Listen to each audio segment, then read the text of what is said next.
Hi there, the name's Max, also known as M. Karen, and today I have for you a special bonus episode of my podcast, Omakase, a writing advice and inspiration podcast made by yours truly.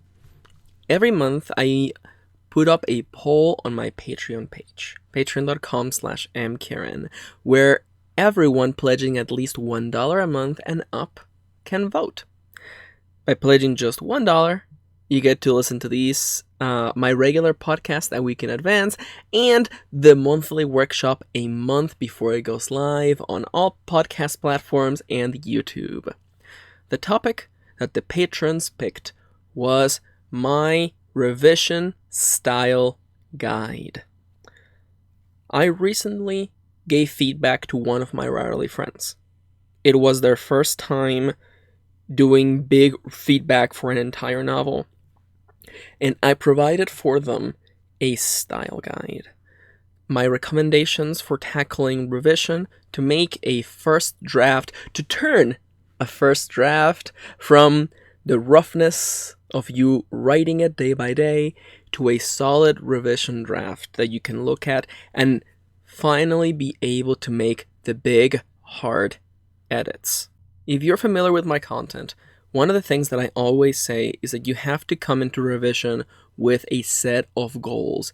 You're not going to fix your story in one pass. It takes many passes. It takes you reading through the story several times to be able to make it a fine, effective, concise, and clear draft. That takes work.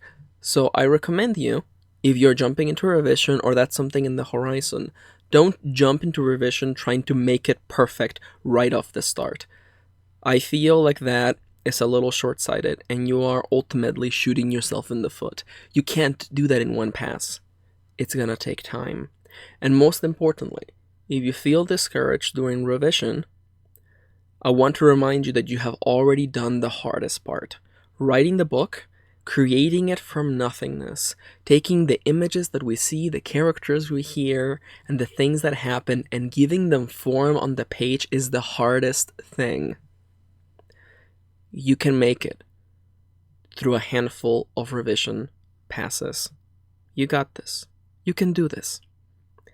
The following, I have to clarify, is my advice, my opinion, and what works for me. This is M. Kieran's revision style guide. Is what I look for and what I do when I revise a story. It's not all the steps, because that would be a little overwhelming, but this here is kind of my basic style guide. It's what I do. There's a lot of things in writing that are kind of up to the writer, and this here is a representation of what I do when I'm revising. Don't take it as gospel. Let me say that again. Don't take anything that I'm about to say as gospel. But I want to inspire you to look at them. Consider what I'm saying with every point and see if it works for you and if it's important. Don't take my guide whole cloth. You can. Take notes. But as with anything else, I'm going to offer you tools from my writer's toolbox. Everybody's got one. It's full of all the things that you do, all the things you have learned.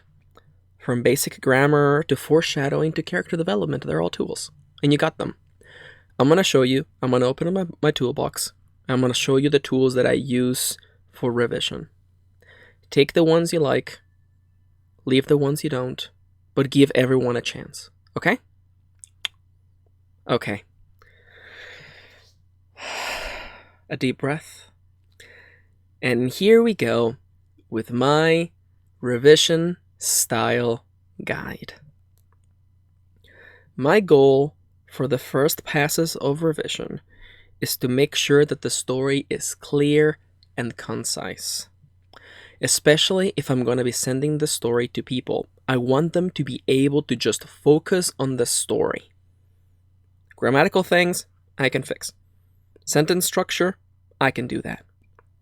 Flow, I can make it work. But when I send the story to people, I want them to question the story.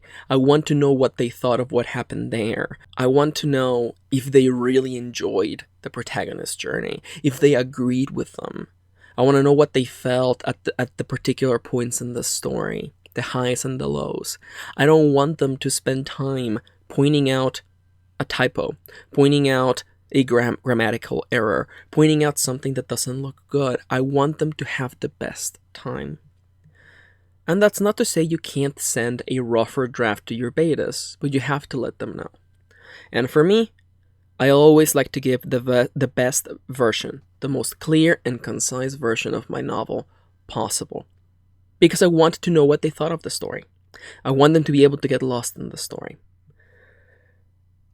My style guide is broken into 3 segments. 3 lists of things. General notes. Things that you are going to keep on your mind as you're going through the path of the story. Reading it through revision, making changes, adjusting things. The second are the quick fixes. The quick little things that just take a search and replace and you are set. But there are still things you have to keep in mind. And the final one is the hard fixes.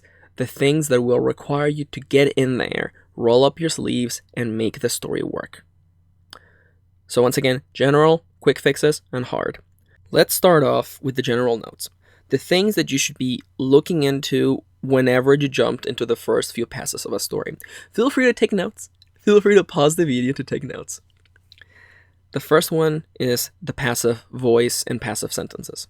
You might have heard that term here and there, and sometimes people forget to just explain why the passive voice is ineffective. They just say, don't use the passive voice. Advice that I don't find to be that particularly useful. Passive sentences are more often than not sentences in which the main focus of it is not the focus of the action that is happening. The example that I gave my friend was, the spear was removed. The focus of the sentence is the spear. The spear is the core of the sentence, but you're not focusing on the spear, you're focusing on the action, and it makes the focus of the sentence feel inactive, feel passive. Instead of the spear was removed, I recommended my writerly friend to have Alien, the name of a character, Alien removed the spear. I want you to picture them in your mind. The spear was removed.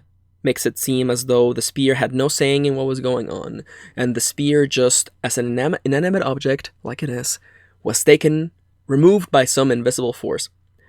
Alien removed the spear. It doesn't only flow better, but it also allows the reader to picture it in their minds. The passive voice and passive sentences, they are problems because they're not very effective at summary or description. Summary and description, of course, being the 2 key parts of narration. Some like to call them show and tell. I like to call them by their real names. Description and summary. And passive voices as summary are not effective because you're not actually focusing on the focus of the sentence. And as description, they're ineffective because the viewer doesn't get to imagine them in their mind. Throughout the revision process, keep an eye out for passive sentences. Sentences where the focus of the sentence is not the one carrying out the actions that are happening. And that's not to say that passive sentences are always bad, but you have to keep in mind what I said at the beginning. The goal of this is to make a clear and concise first draft. And sentence structure is part of that. Keep an eye out for the passive voice. Examine your sentences, question what you're actually saying, and make them flow better. Make them be more effective. Make them so that the viewers can picture them, the readers can imagine them in the field of their imagination. The second thing that I look for when I'm revising things is breaking off dialogue. This is not a thing that happens a lot. This is something that I see in other people's writing. Someone out there is going to argue about what is grammatically correct. My stance has always been this. I think it is ineffective to have orphan dialogue at the end of a paragraph of description and narration. The example, of course, like a paragraph of, narration and description, and inside of that same paragraph at the end, there's just a line of dialogue. I have never liked that. I feel like that takes punch away from the line of dialogue, and I also kind of feel that most of the times they're not actually related. And for clear and concise writing, your paragraph should kind of be about a thing. And if that dialogue is not related, just break it off. Just make that line of dialogue its own paragraph. It's okay. I really like this because it gives the dialogue the chance to stand on its own, because that's what it's supposed to do. One of the things that people overlook when they're revising is the language of their story. There is a language to the way that we tell stories, and we signal to the viewer and the reader what is going to happen next. And I like to always, my personal rule with dialogue is that if a person is speaking for the first time, if it's a new speaker, new paragraph. Once again, if a new person is talking, new paragraph. The only exception is when that person was already talking. An example of this case would be what I told my friend. In quotations, I've been doing odd jobs here and there, comma, Ben said, period. He took a sip from his cup and looked up at his friends. It's been rough, comma, but it's a living. There's dialogue tag, description, dialogue again. That is all one paragraph. That is 1, 2, 3, 4 sentences. And they're all one paragraph because they're all the same kind of action. Our character is talking, we get a moment of description, a dialogue tag to know who's talking, and then they speak again. There was a small pause in there, but it was all told through narration. And since it's still the same person talking, and there hasn't been a large break in between the last times the character spoke, I just leave it all as one paragraph to let the reader know that the same person is talking. There's a language to what we're telling, to how we're telling the story. Not just the language in which we wrote it, but also the visual language that we're showing the reader. I like to always break off dialogue. I like to always have it as its own paragraph. If it's a new speaker, new paragraph. I don't like to have dialogue at the end of narration and description, especially when the dialogue has nothing to do with that. You describe and summarize through narration, and dialogue always stands on its own. It lets it stand on its own, be under the spotlight. It lets the viewer pay attention. And forgive me if I keep saying the viewer instead of the reader. It's because I'm doing the thing that I do when I'm recording a podcast where I'm addressing you. So sorry if that's a little annoying. I'm gonna try my best to mentally replace viewer with reader, but it's the language. You want the reader to always be able to notice that dialogue is coming and to have it stand on its own, because the readers are kind of, as they're reading the story, they're kind of holding descriptions and narration and summary. They're holding all of those things in the back of their mind, and they're picturing it one sentence at a time. So if you have a large paragraph with a lot of things happening, and then you end it with a line of dialogue that may be really important, the readers holding all that in their brain, and by just breaking off the dialogue off of that big chunk of description and summary, the reader gets a breath of fresh air. They get to acknowledge, okay, all that stuff that I learned has been acknowledged. I have pictured it. Now I get to hear the character speaking. It's the visual language, and it's very important. So I always recommend to break off dialogue whenever a new person is talking. New dialogue, new paragraph. Okay? Talking about dialogue, let's talk about dialogue tags. Dialogue tags. A nice little descriptor that tells us who is talking and when. I know there are people out there who don't like dialogue tags, but I'm gonna stand here as a lighthouse of reason against the tides of the unknown. Dialogue tags are incredibly important, especially when you have multiple people talking in the same scene. You have no idea how many times I've read stories where you have 3, 4 characters talking in the same scene and there are no dialogue tags. And I know that it's ineffective because I'm going back to reread passages. Because I thought, from the narration and the description, I thought that I knew who was talking. But of course it turned out I didn't. My rule My personal rule is that if there are more than 2 people talking, you must always use dialogue tags. And even if it's just 2 people talking, you should probably still use dialogue tags. What is a dialogue tag, you ask? A dialogue tag is a little tag that follows the dialogue right at the end. For instance, he said, she said, they said, Max shouted. Let's go back to the example I posted earlier. The dialogue begins, I have been doing odd jobs here and there, comma, the dialogue ends, Ben said, period. That dialogue tag immediately lets the reader know that Ben said that. Now, I know I can hear people screaming to me across time and space. Max, shouldn't the readers be able to surmise just from the narration and the description who is talking when? Yes, you're right. But it doesn't hurt to just be clear about it. I am not saying that readers are dumb. I'm not saying that people won't get it. What I'm saying is that the point of this is to make clear and concise writing. And now, on the subject of said. Some people think it's repetitive.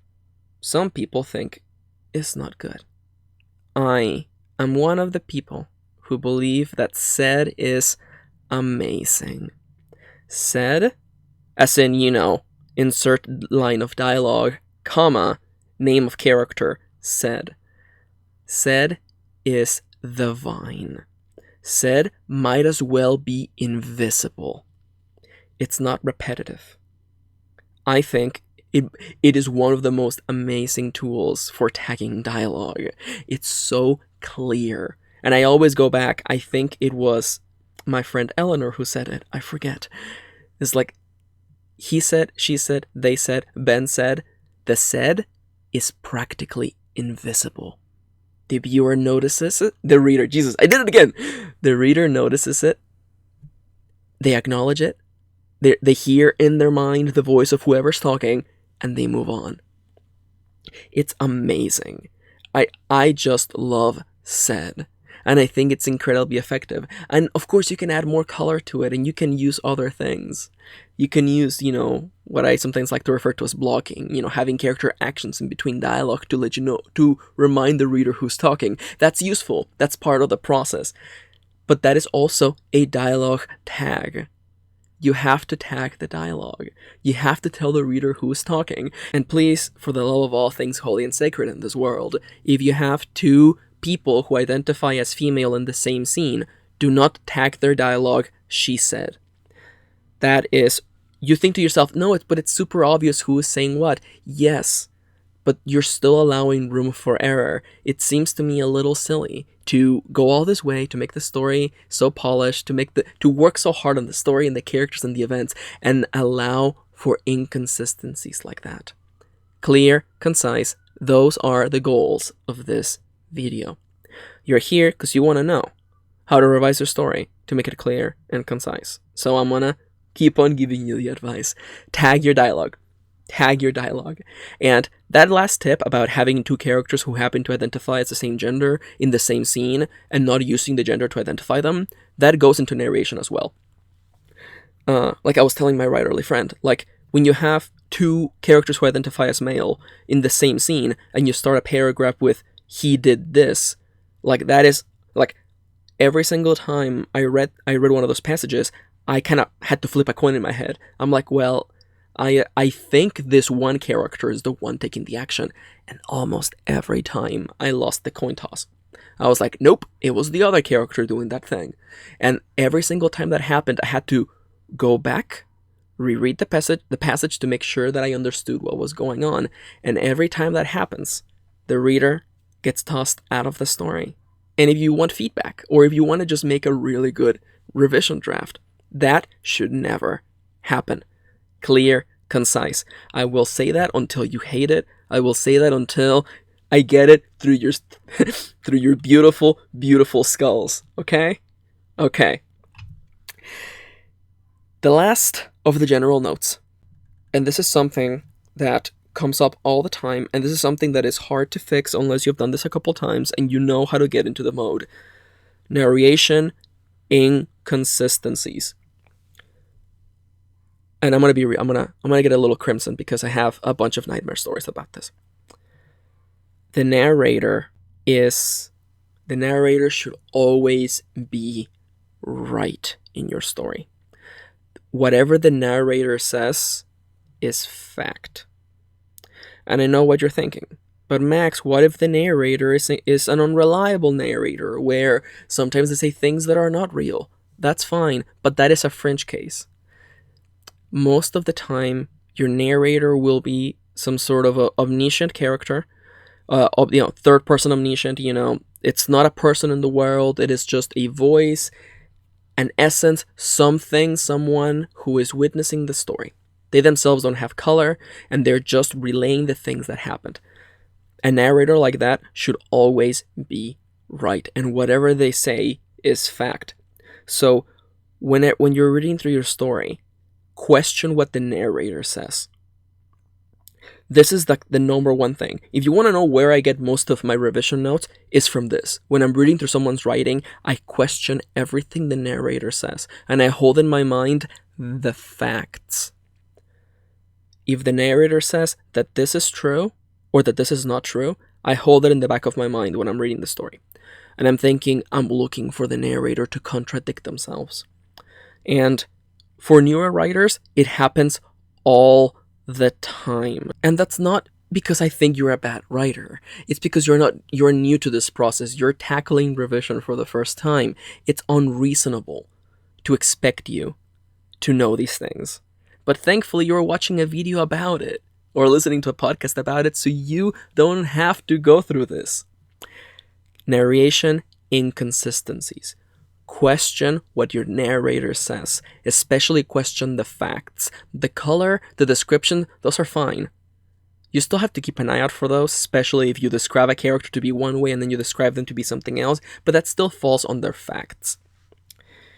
If your narrator describes one of the cities in the fantasy world and says this city is this way and is broken into these districts and these paths and these buildings and these landmarks, you have to make sure that never throughout the entirety of the manuscript your narrator contradicts themselves. And in case you're wondering, this goes the exact same way for first-person narration. When you have a narrator who happens to be a real person, a character inside the world, or maybe the own protagonist retelling their own story, you have to make sure that the color that they say, the facts that they state, ring true throughout the whole story. And I don't want to get too in-depth, but it's not only just, the facts, but it's also what they mean by what they say. I think I had a very particular example in my friend's writing, where in one point throughout the narration, the narrator makes a judgment call.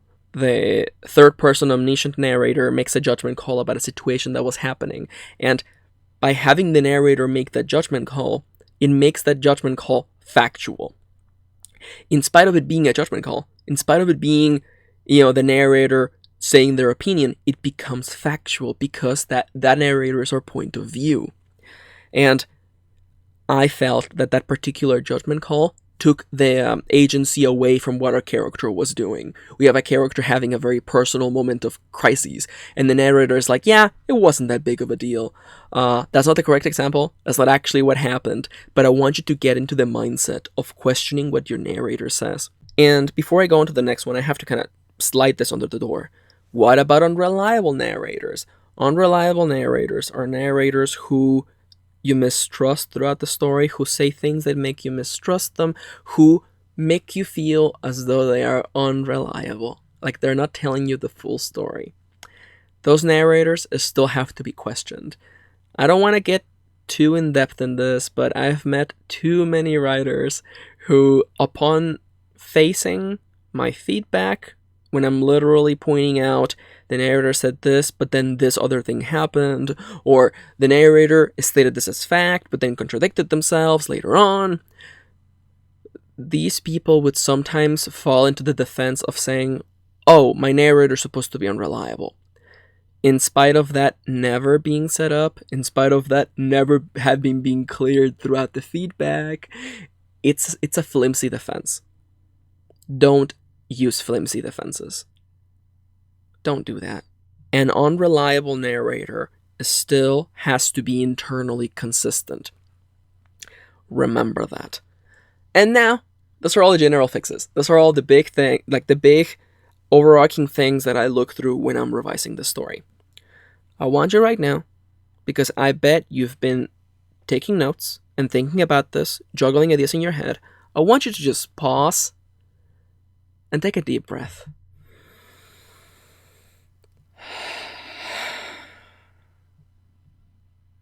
Revision is a long process.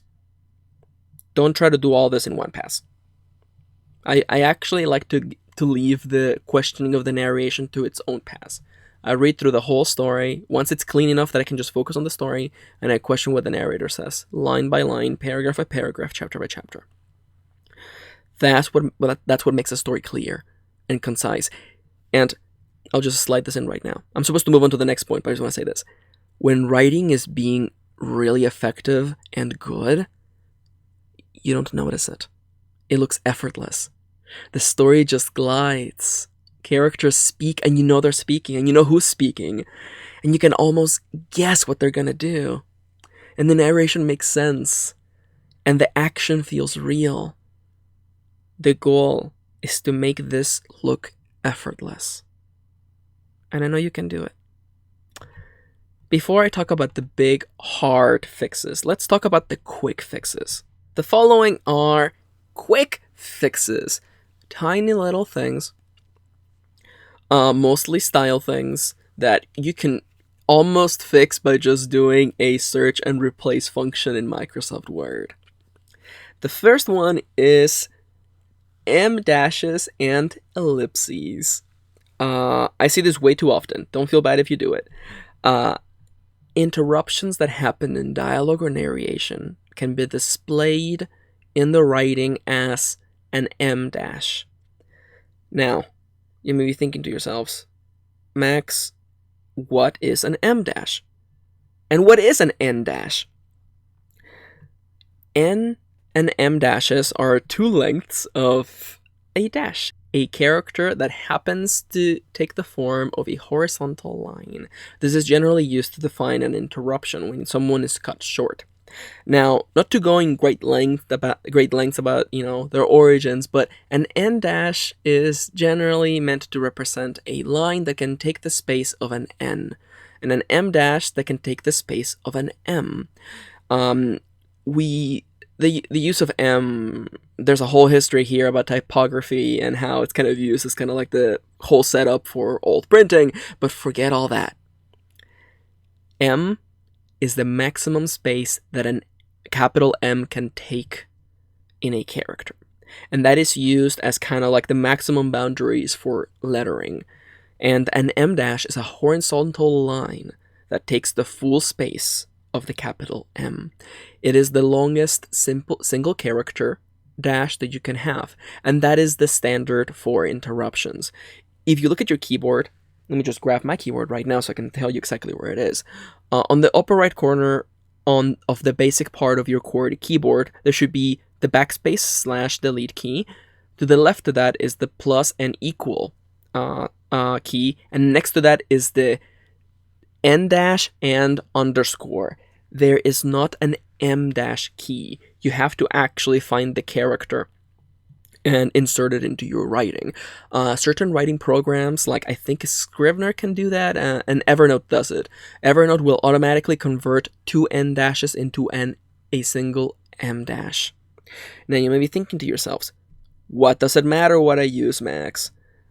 Well, there is a language to the way that we show the writing, and having an N dash instead of an M dash, it just looks wrong. It's like showing up to a fancy party wearing a clown costume. You don't look right. It's an M dash. And by the same hand, we have the ellipses. Ellipses is three periods that happen to be a single character. There's a difference between three individual periods and then ellipses. The ellipsis is an actual character. Again, Scrivener, I know it does automatically. I think Microsoft Word can do it automatically. Evernote does it too. In Evernote, if I type three periods back to back, they will automatically become an ellipses. And if you happen to have any of these two symbols in your writing, you have to make sure that you're using the right one.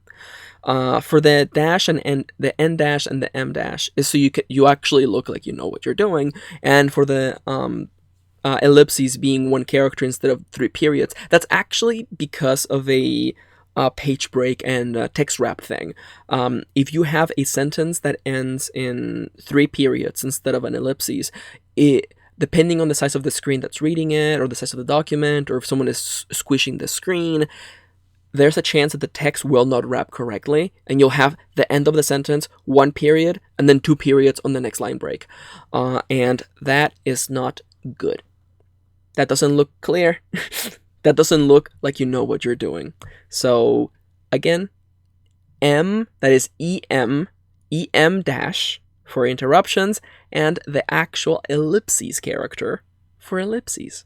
And now for the subject of time skips. It's true that most stories go from chapter to chapter and from arc to arc, but sometimes within a chapter we have a time skip. Between the last sentence and the next, there was a jump forward in time. And to represent that visually on the page, the standard is either 3 or 5 asterisks centered on the page. This is the visual language to let the reader know that time has skipped forward. Not just the line break. Like if you just have like a blank line, it looks like a typo. It looks like you made a mistake. The 3 asterisks or 5 asterisks lets the viewer know that there's been a pause. I don't know the origin of that as the standard, but there's a part of the visual language that just makes sense. You don't have to use asterisks. I have actually used like other symbols, like star symbols, to indicate it, but what you need ultimately is some sort of symbol to let the reader know that the last line and the next one do not immediately follow another. There is a segmented piece of time that happened between them. Alternatively, you can also just use like a really long horizontal line, but that is less standard. The standard is 3 or 5 asterisks centered on the page. And now for some quick fixes that are more style than anything else. I told you already, take a whole spoonful of salt. I believe that parentheticals require a very specific narrator to be effective. Parentheticals are sentences in which a part of them are encapsulated within parentheses. I like to joke that every time someone reads American Gods by Neil Gaiman, everyone starts using parentheticals. You're like, oh wow, that is so effective, I'm gonna use them. And I'm not saying you can't use parentheticals, but what I'm saying is that if you're going to use them, you have to be really effective at them, and you'd require a story that enables that. Parentheticals can have 2 really quick pitfalls, and the first one is that it becomes kind of the commentary track, where you have like sentences of description and narration, and then the parentheses that almost feels as though the character is commenting on what they just said. And while some think that can be effective, I honestly, every time I read parentheticals like that, it takes me out of the story. It makes me feel as though I'm sitting on the couch and someone next to me is talking over the movie. The other problem with parentheticals is that they can become also the kind of like the joke track. Like a character says something or they describe something, and in parentheses they tell you the real truth about what they just said. And honestly, like, I feel like you have to either A, really commit to parentheticals and like really just have them everywhere, because if you just drop them here and there, like it looks inconsistent. It looks, and I don't know. I can just ramble for days about how parentheticals can be really ineffective. You really need to bring them in, and you need to do more with them than just commentary track or just joke track. Because I don't know, like, I'll be honest with you, I'll just drop this in before I move on to the next point. Like, the parentheticals, it feels as though you're kind of like, it really does feel like someone's sitting next to you on the couch and they're talking over the movie. And I'm like, why not just have them be out of parentheses? Why not just have those jokes, those kind of like offhand comments, just have them in narration? What? But Max, they don't fit in narration. You know what we do with things that don't fit in the story? We cut them out. That's how you make a story concise and clear. And if you put those in narration and suddenly they don't belong there, let me tell you, that stuff doesn't belong there. Now, man, I got real crimson there. I've been going for a long while, so I'm gonna move over to the next point. All caps. How do I say this without sounding like an elitist? No, all caps don't belong in writing. All caps don't belong in fiction writing, except for very specific fringe cases. All caps have no place in dialogue, because the reader should always be able to infer the tone of what the characters are saying from the description and narration and the dialogue tags. I can go on for days about how all caps is very much kind of like an internet slang kind of thing, and that's not saying that's inherently a bad thing, but it changes the tone of the story, and it changes the perception of the reader of the story. All caps have no place in dialogue. In narration, there are fringe cases. Like, if you don't want to use quotation marks, you can use all caps to talk about locations, but like that seems like such a fringe case that will never come up. And I know what you're thinking, but Max, my character is really screaming off the top of their lungs. You know, you could just say that. She screamed out of the top of her lungs is a really good dialogue tag to have following the screaming out of the top of their lungs. I always love that whenever someone tries to argue with me about that, they kind of solve their own problem. They play themselves, as that, saying goes. No all caps. No blocks of characters yelling at each other with all caps. This is my style guide. This is how I look into writing. And as I've said, the reader should be able to infer from what is going on in the story that a character is screaming off of the top of their lungs. You don't have to have their dialogue be in all caps. You don't need that. You don't need that. Okay? Okay. Talking about screaming out of the top of your lungs, we have to talk about exclamation marks. As with all caps, exclamation marks can serve as a shortcut to let the readers know that a character is saying something at a relatively loud tone of voice.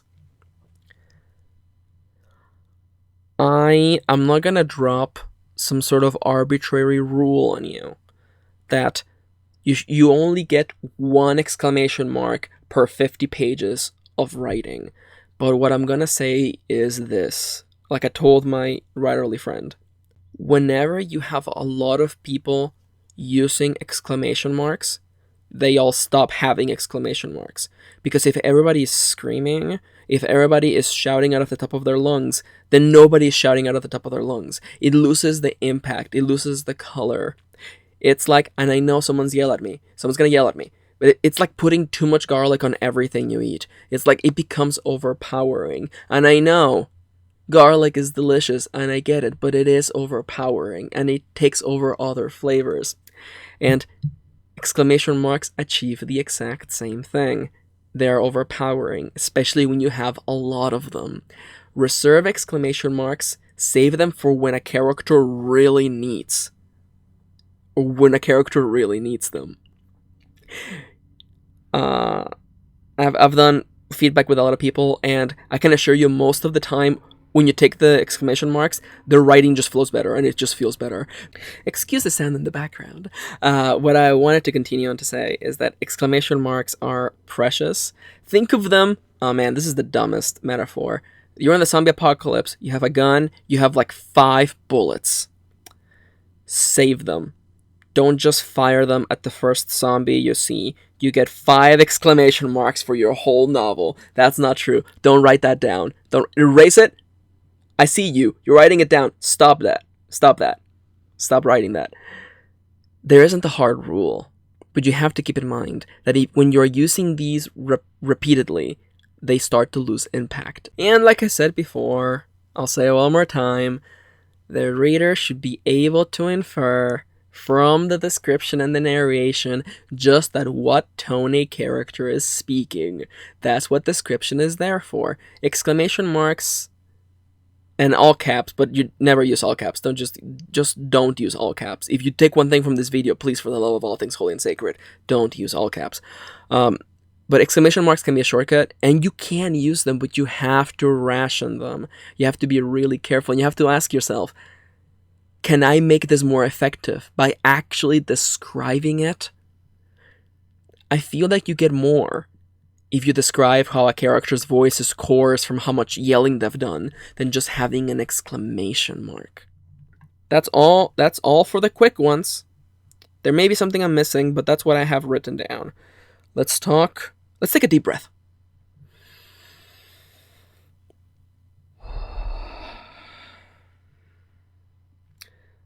Let's talk about the final set. This is pretty much just two things. And these are my notes that I have on every single one of my revision drafts. This is something that I've talked about, but we actually get to put it under the spotlight today. More description. More description. More description. What was that? More description. Let me say that again. More description. Describe locations. Describe what people look like. Describe what that awesome, amazing fantasy city looks like from atop of that hill. Describe the food. Describe the colors. Describe the sky. Describe the tears rolling down the face of your protagonist during that peak of dramatic climax. Describe more things.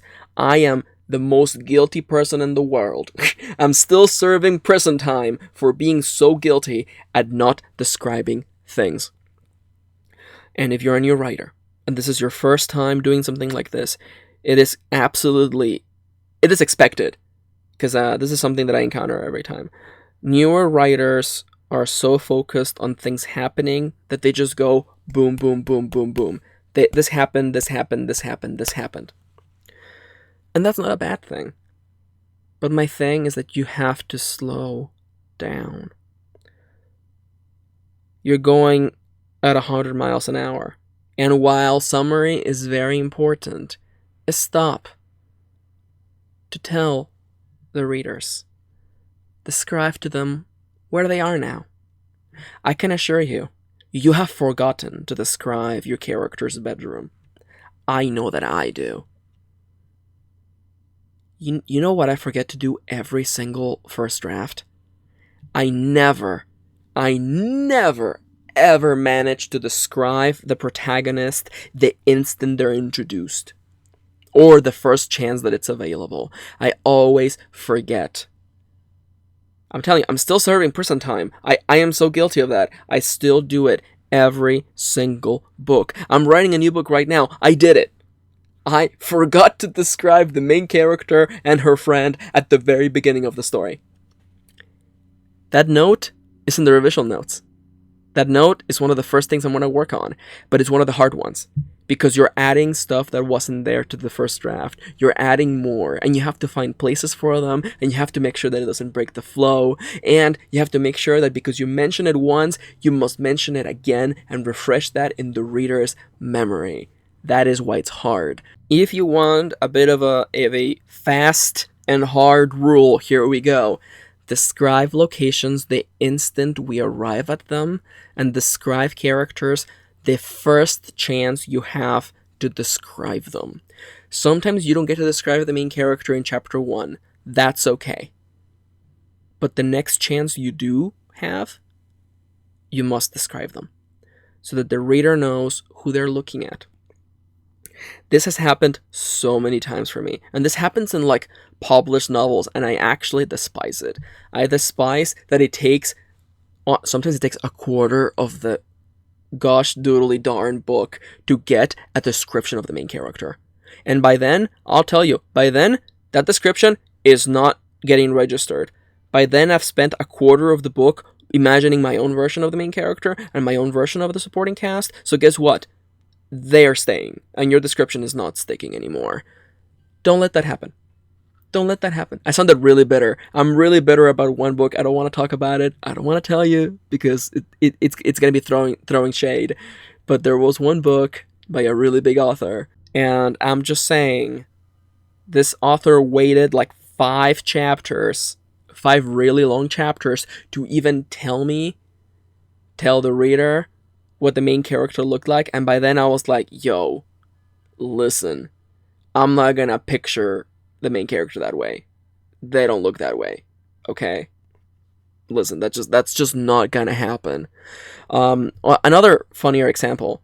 And by the way, this is another example. It's not the same person. I feel way more confident saying this one. One, because the books are really good. And second, because it's a really funny bit. I read the first book of Brandon Sanderson's Mistborn series.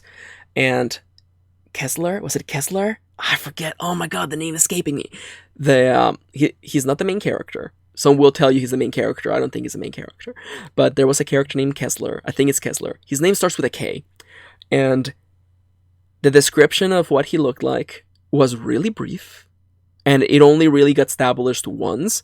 So I picture that character to look completely different from the canon version of that character. So when the role-playing game based on Mistborn came out, and on the cover there is Kessler. Is it Kessler? I don't know. There's the main character. I'm like, who the hell's that guy? Who's that loser? That's not Kessler. I don't even think his name is Kessler. But that's not the character that I imagined for over 300 pages. That's not him. Again, that's a different example. Mostly because I really liked my version of... Is his name Kessler? Am I gonna look it up right now? No. This video is already over 50 minutes. More description. Describe locations. Describe characters. Describe food. Why? Because readers also need just moments to just get immersed in the writing.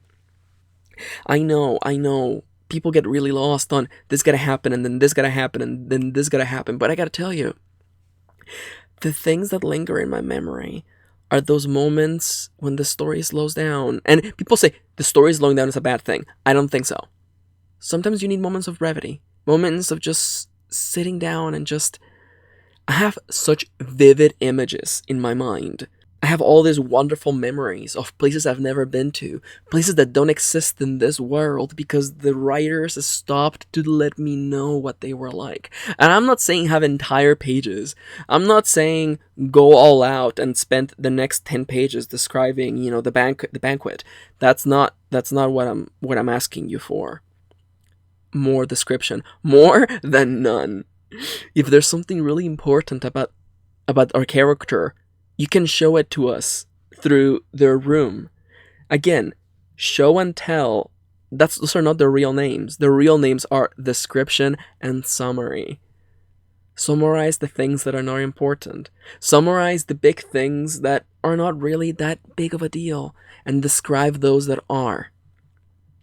The 10-day journey, across the hills and the mountains to make it to the city of the dwarves, that actually doesn't matter. I'm not that interested in learning about the 10-day journey, but when they make it to the gates of the dwarven city, slow down. Show us how it's different. Describe everything, and let us slow down and enjoy it. I'm smiling right now because writing can be so effective when the writers actually stop to let you just take in the details. And I'm not talking about 10 pages of description, I'm not saying that, but just actually slowing down. There are so many stories where they have these amazing settings that clearly took years to brainstorm and plan, and then they never describe anything. And part of it is because we spend years writing these books, and of course we don't remember, or we forget to describe things, but that is exactly why you must describe them. Because you spend so long brainstorming them, and you spend so long coming up with all these weird monsters. You gotta tell me what they look like. You gotta tell me what the city looks like. I wanna know what the food tastes like. I'm gonna be visiting this world for the length of a couple 100 pages. I wanna know what it's like. And the final thing that I wanna bring up, because one of the big hard fixes is description. Add more description. Always add more description. Unless you happen to be one of those fringe cases where you describe too much. In which case I might even just tell you to just check if you still described everything, because there's a high chance you didn't. We are human beings, we make mistakes. I always forget to describe locations and characters. Guilty as charged. My parole has not been approved. I'm back in prison. It's okay. Someday, I'll get better. The last one is the hardest one. World building. And I know what you're thinking.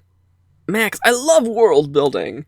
I actually had a problem world building and not writing the story because I spent all day thinking of cool things. How can world building be a problem? It can, because you have to analyze your story.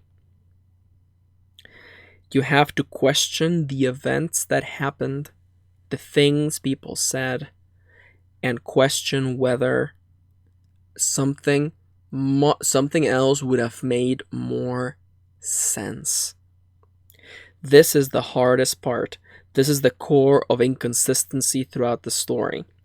If it would have been way easier for the party of adventurers to have gone through the river or taken a boat down the river to get to the dwarven city instead of 10 days of going over hills and mountains, why didn't they do the most obvious thing instead?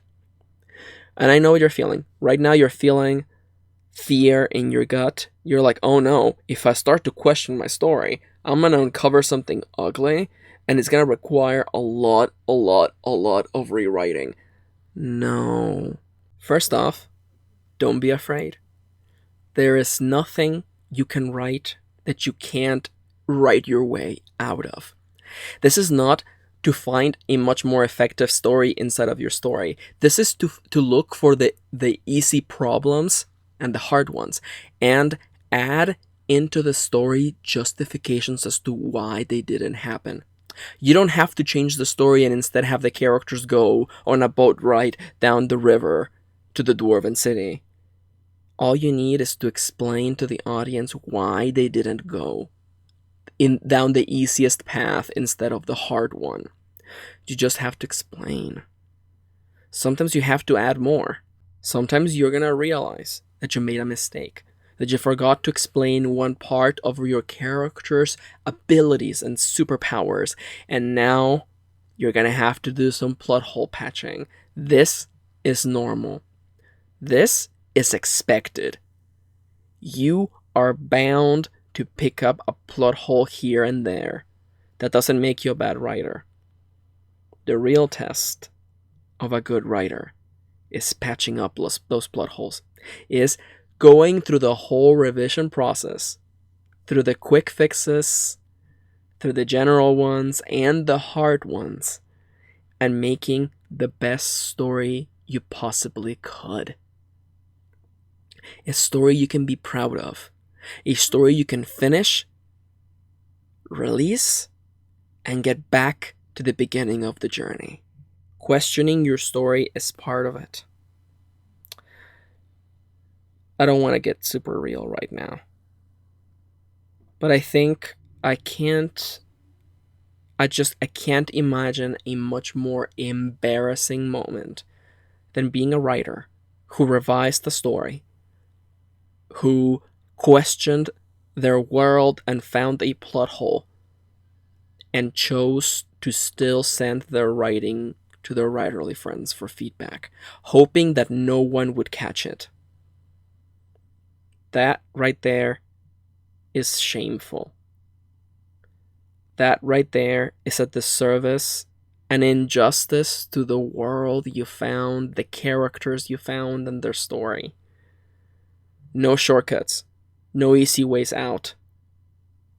You have to be serious about it. That thing happened, and it was embarrassing, and it kind of like it got ingrained in me. It didn't happen to me. I learned from someone else's mistake. But it's the thing where I'm like, you saw the error was there and you didn't do anything? You just kind of shrugged and hoped that no one would catch it? So what? So the audience would find it? So your editor would find it? It's embarrassing. Don't be that way. Question your story. Question your character's abilities, their powers, the events of the story, the things characters said, the world building. Question the world you made. and search for inconsistencies, plot holes. If the protagonist has this ability, why didn't they use it earlier? If this character had this plan all along, why didn't they do this thing instead? You don't have to change the whole story. You just have to give the reader a justification to make them feel like someone actually thought about all this.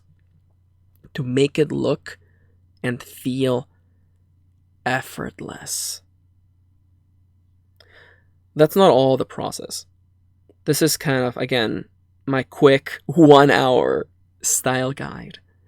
But if you follow all this, and you legitimately look through your story for problems, and you analyze it, and you do this over the course of several passes, you're not going to fix all this in one go. Don't even try. You would be more successful actually shooting yourself in the foot. One pass at a time, one task at a time. And when you're done following all these steps, you'll have a really solid story.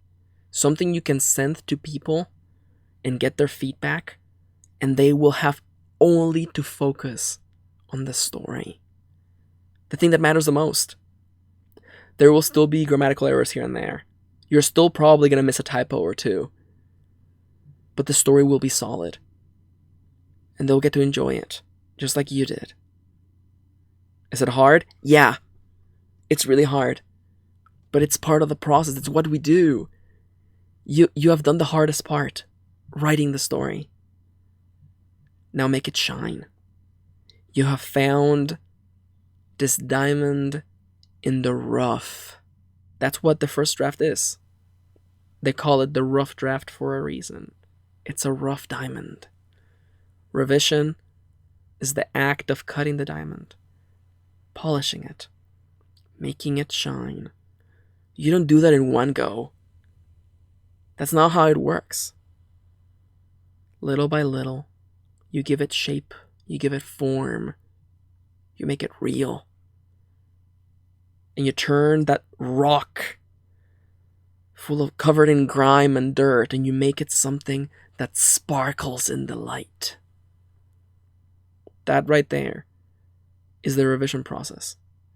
And no matter how hard it may seem, revising your story will forever be easier than creating a diamond from nothing.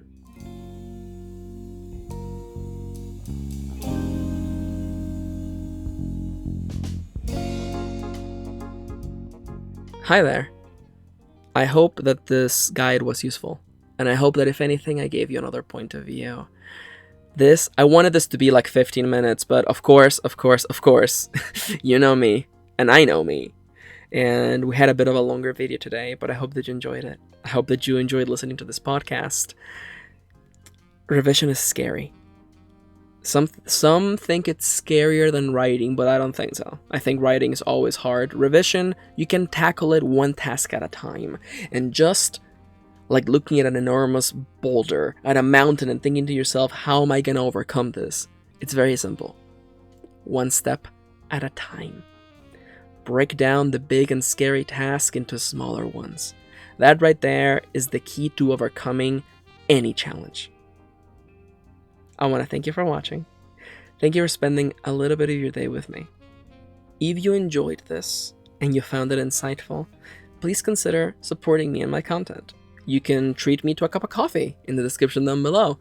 It's a one-time donation and it directly supports me. So if you would like to buy me a coffee or treat me to a coffee, you can go to the link in the description of this podcast or video, or you can go to ko-fi.com/mkirin. That is MKIRIN. And of course, if you would like to support me more long-term, you can do so over at patreon.com/mkirin. Pledge just $1 a month, and you get to listen to all of my podcasts a week before they go live on YouTube, and this workshop a month before it goes live everywhere. Also, if you pledge, you can go to the description down below as well and vote on the latest poll. The patrons are going to get to decide the topic of the next workshop. So, if you want to be a part of that, go to the description down below or to patreon.com/amkaren. All of my patrons pledging $1 a month and up get a shout out. I also give a shout out to whoever buys me a coffee. It's just the little thing I can do, but you get more perks by pledging to my Patreon page. The following are the people who made this video possible as of the recording of said podcast: A. Howard, Atalak, Amanda Stevens, Amelia, Amy Palmer, Angela, Aniexo Hoshi, Biting the Sun, Blarg, Brenda, C.E. Richards, Caitlin, and the other Caitlin, Cannibal Lily, Carriette Eccleston, Kathy Lindsay, Christiane, Christine Dennis, Kristen Lofton, Citra, Clem Pastor, Carissa Glasheen, Dwayne Jackson, Eleanor, Arasos, Joffrey, Gilbert Gaudreau, Heather Tasker, Irina Phoenix, Janosch Hibatsky, Jaytona Kirkwood, Jeffrey James Williams, Joe, Juan Nunes, K.M. Anderson, Kameshwar Rao Shaluri, Kaylee, Kiel, Kit Lee, Lacey, Lear Killo, Mark Maruska, Mary Foster Smith, Nicola, Nicole Grissom, Nicolay, Noam Sohar, Novels and Tomes, Pablo, Pat Eichson, Polly Craftool, Rain Misoa, Raquel Fernandez, Resonance and D, Roa, Shimmer Tales, Sky D. White, Soul Muse, Sylvia Leitilla, Synexia, Thomas Baker, and Wendy Christopher. Hey guys, welcome to the end of the video club, where we stay until the end of the video for whatever silliness Max is about to say. There were cuts throughout the shoutouts. I wanted them to stay kind of like serious. Everyone's gone. If you're here, welcome. You're not part of the end of the video club, where we stay until the end of the video. I have spent all day today recording podcasts, and I just ran out of tea. Nailed it. Done.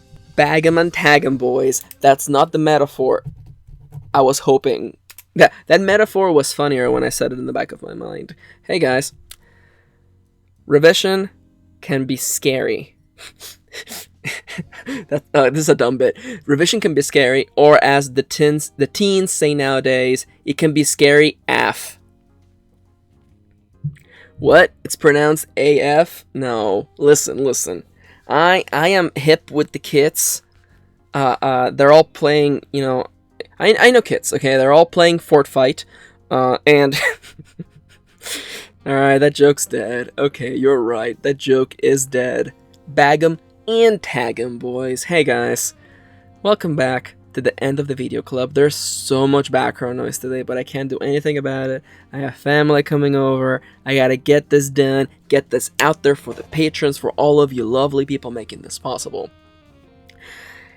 Can I offer one last piece of advice for everybody staying until the end of the video, as part of the end of the video club? Can I offer you any piece of advice?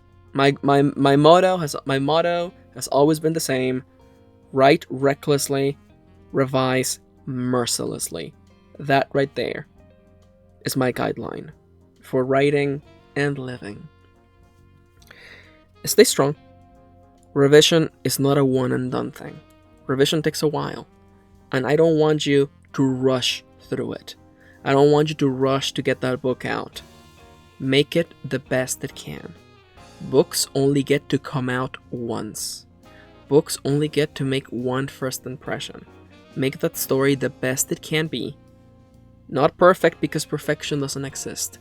So instead, seek to make your book the best it can. And once it's over, let it go and get back to the writing.